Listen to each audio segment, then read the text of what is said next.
ভেদুরিয়া ইউনিয়নের ৪ নম্বর ওয়ার্ডের সচেতন এলাকাবাসীর পক্ষ থেকে একটি আবেদন।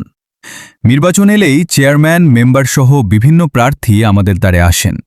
তারা উন্নয়নের নানা প্রতিশ্রুতি দেন এবং জনগণের পাশে থাকার অঙ্গীকার করেন। ঘটনা হলো ভাই, আমাকে চাইনা ওয়ার্ডে এই যে রাস্তাগুলি এত ভাঙ্গা কাদা, কোনো মেম্বার চেয়ারম্যানের কোনো চোখে ধরে না।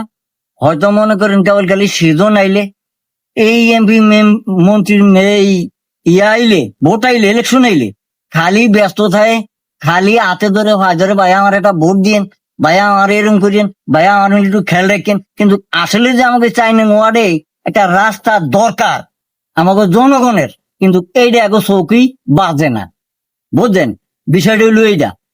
এখন এই যে মেম্বার হোক আর চেয়ারম্যান হোক, যেই হোক, আগে আমাকে রাস্তা করবো, হে আর চাইনা ওয়ার্ডের ভোট নিব। কিন্তু নির্বাচন শেষ হওয়ার পর সেই প্রতিশ্রুতির অনেকটাই আর বাস্তবে দেখা যায় না। ফলে বছরের পর বছর আমাদের দুর্ভোগ একই রয়ে যায়। আজ আমরা ভেদুরিয়া ইউনিয়নের ৪ নম্বর ওয়ার্ডের সাধারণ মানুষ একটি আন্তরিক আবেদন জানাতে চাই। ভোট চাওয়ার আগে আমাদের বাস্তব সমস্যাগুলোর দিকে দৃষ্টি দিন।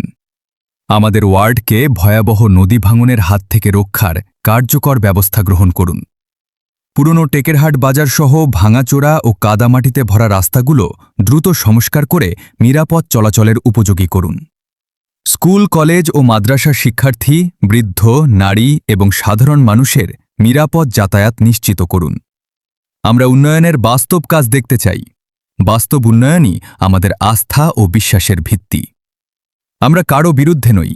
আমরা শুধু চাই যারা জনগণের প্রতিনিধি হতে চান তারা যেন নির্বাচনের আগে যেমন আমাদের পাশে থাকেন, নির্বাচনের পরও একই আন্তরিকতা নিয়ে জনগণের সেবা করেন। ৪ নম্বর ওয়ার্ডের জনগণের একটাই দাবি, প্রথমে উন্নয়ন, তারপর ভোটের আবেদন। ভেদুরিয়া ইউনিয়নের ৪ নম্বর ওয়ার্ডের সচেতন এলাকাবাসী। সান আমার রাস্তাটার পরিস্থিতিটা কি, সান অবস্থা কি, আসতাম নি বাড়ি, এই ট্যান কদুরা কারো যায়, ব্যান কদুরা কারো যায়, সান অবস্থাটা কি। এই দিন একটু যদি ইট বালু হালাইতো তাহলে এই রাস্তাটা এরকম হইতো।